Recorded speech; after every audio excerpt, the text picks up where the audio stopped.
daerah pedalaman pernah terbetik kejadian pembongkaran sebuah makam.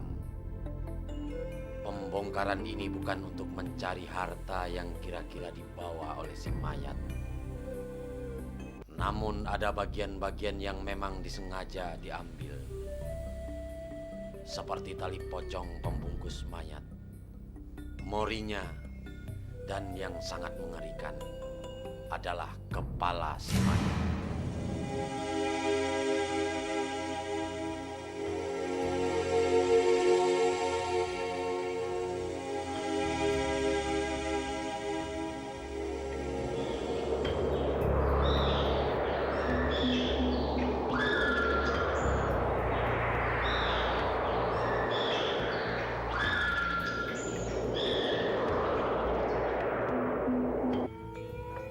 Alah, Pak.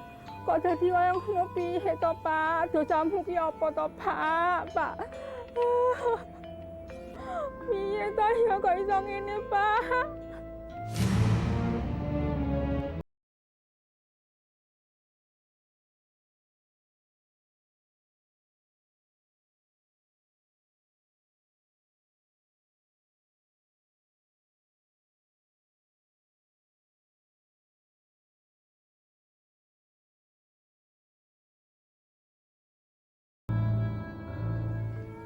Aku itu udah rela kalau suamiku pergi, kalau itu memang udah kehendak Gusti Allah.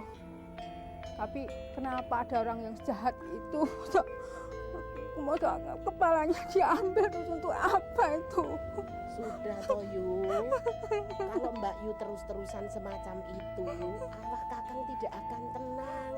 Sekarang Mbak Yu banyak dungo, memintakan ampun segala dosa Kanghar. Ayo ada orang sejahat itu ya Mbak Yu.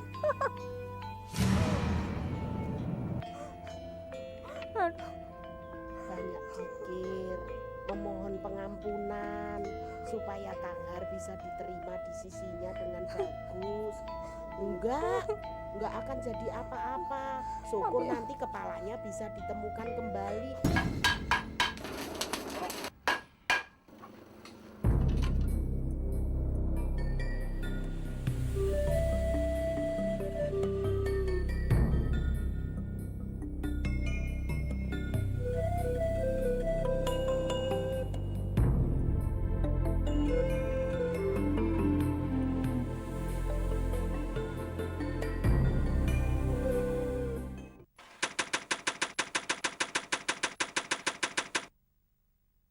Ya kita sering, tidak hanya pernah, kita sudah sering.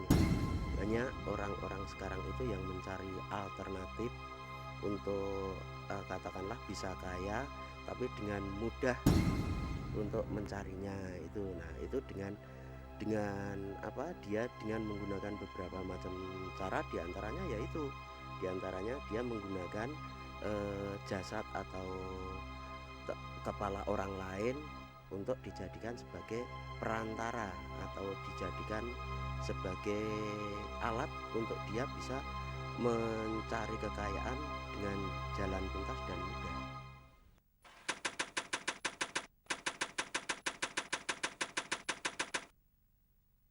Ya kita tidak bisa Mbak, karena karena itu kan hak pribadi masing-masing orang ya.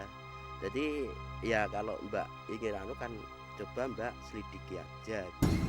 Sangat sulit untuk membuktikan siapa saja yang memiliki pesugihan jenis sirah tanpa gembung. Beberapa paranormal yang kami temui menolak memberikan petunjuk. Hal ini tentunya berkaitan dengan tuduhan yang menjurus kepada fitnah. Tapi pemirsa, kami akan terus mencoba dan melacak adanya pesugihan jenis sirah tanpa gembung. Karena itu, ikuti terus misteri pesugihan.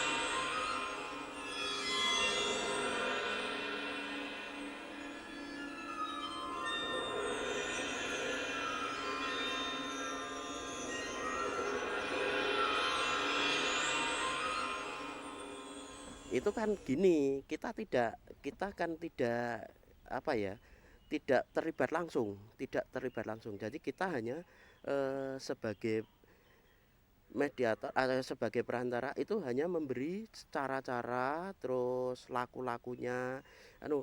Nah, yang melakukan itu semua orang yang mau memakai itu. Kalau pandangan orang lain ya tetap kita bisa aja itu dibilang kita itu membantu pencurian mayat itu bisa, tapi kan di situ kita tidak tidak tampak atau kita tidak mungkin diketahui orang itu apabila orang yang melakukan ini tidak katakanlah melanggar aturan-aturannya.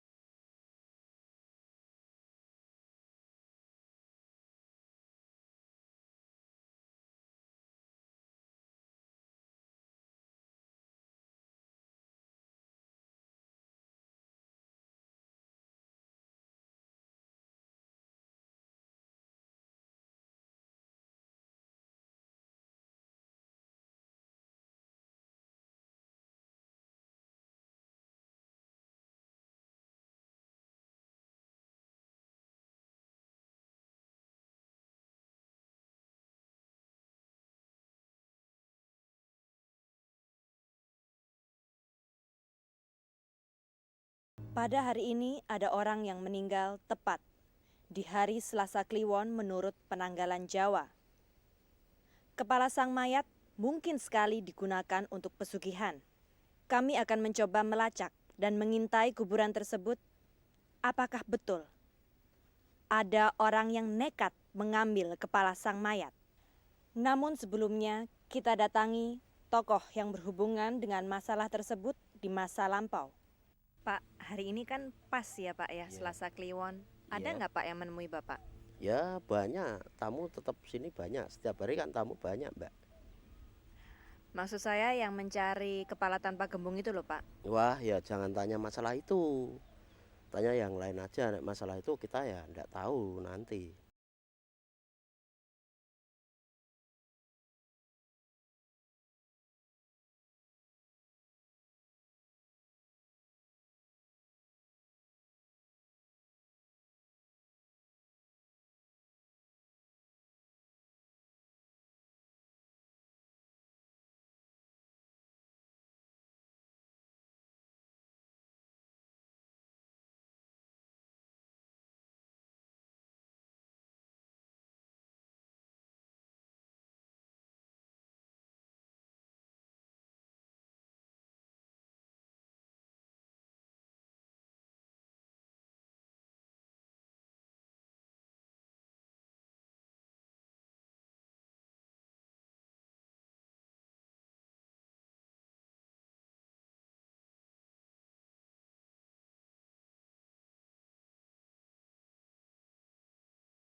misalnya saya ingin mencari kepala tanpa gembung itu Pak, gimana caranya dan ritualnya tuh gimana gitu loh Pak?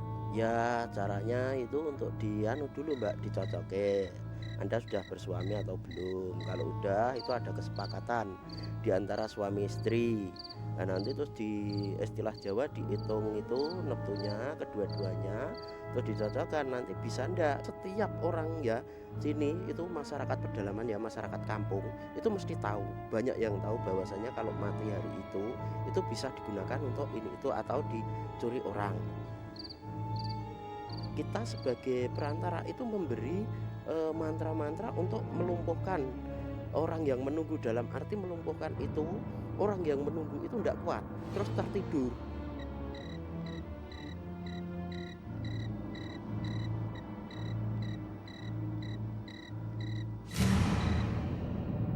Nah dalam waktu dia tertidur ini si pencari ini harus langsung bergerak gitu loh, langsung bergerak mengambil. Itu masalahnya mantra-mantra yang kita berikan itu ada batas waktunya, hanya sekian jam atau hanya seberapa gitu.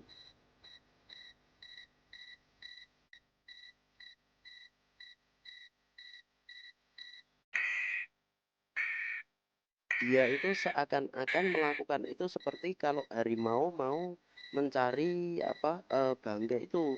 Jadi sistem galinya pun seperti harimau, tidak diperbolehkan memakai alat bantu. Jadi harus dengan tangan.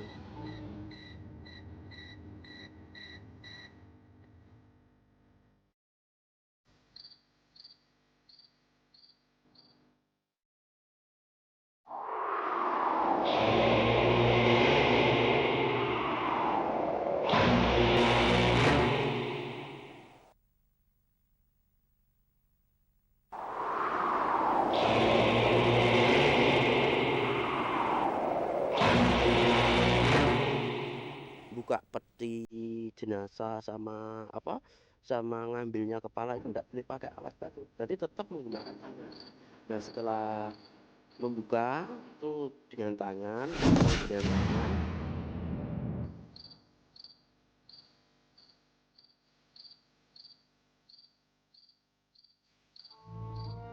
merangkak lagi keluar gitu. Jadi tidak boleh balik sebelum keluar dari situ. Nah merangkak lagi keluar, setelah sampai di luar itu kira-kira ya 10 langkah lah, 10 langkah itu masih mundur dari tempat yang diambil itu, 10 langkah masih mundur. Setelah itu boleh berdiri ya, setelah berdiri itu dibawa.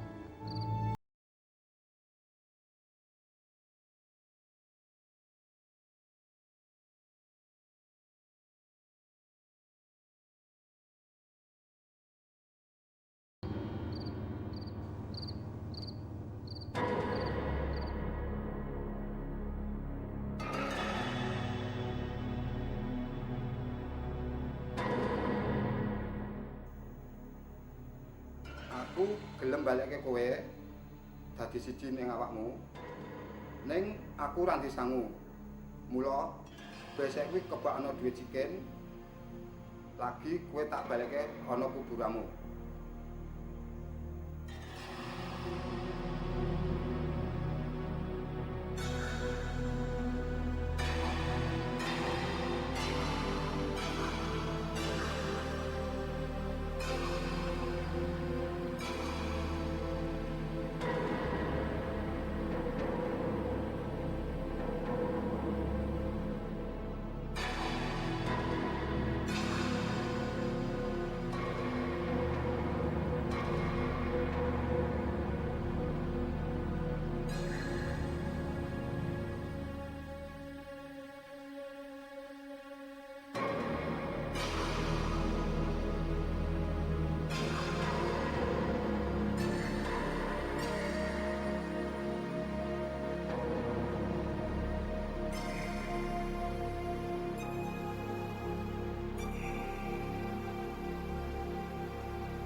Dalam pusaran waktu, orang yang mencuri kepala mayat akan menemui kejadian-kejadian yang penuh tragedi. Beberapa di antara mereka gila dan tak mengerti jalan pulang. Di antara yang lain mengalami kegelisahan panjang dan hidup tanpa kejelasan. Uang datang, tetapi tak mengerti harus diapakan. Akhirnya, kegalauan membawanya pada maut.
Hukum bagi mereka itu di akhirat kelak tentu Allah akan menimpakan azab siksa yang pedih.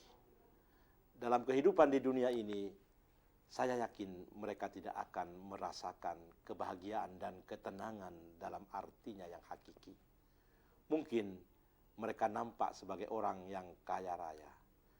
Tapi karena kekayaan itu diperoleh dengan cara-cara yang tidak benar, yang terikat dengan janji-janji dengan setan, maka saya yakin bukan keuntungan pada akhirnya yang diperoleh orang-orang yang melakukan pesugihan itu, tapi justru kebuntungan.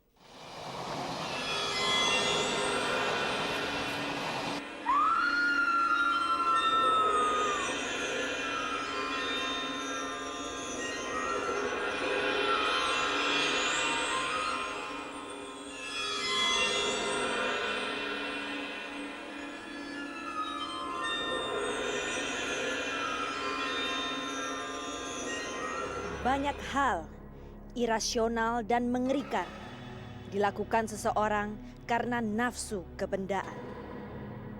Akan tetapi, hal itu bukanlah tanpa resiko. Bayangan kelam akan selalu menghantui kehidupan mereka. Pemirsa, kenapa kita harus membuat catatan hitam dalam langkah kehidupan kita sendiri?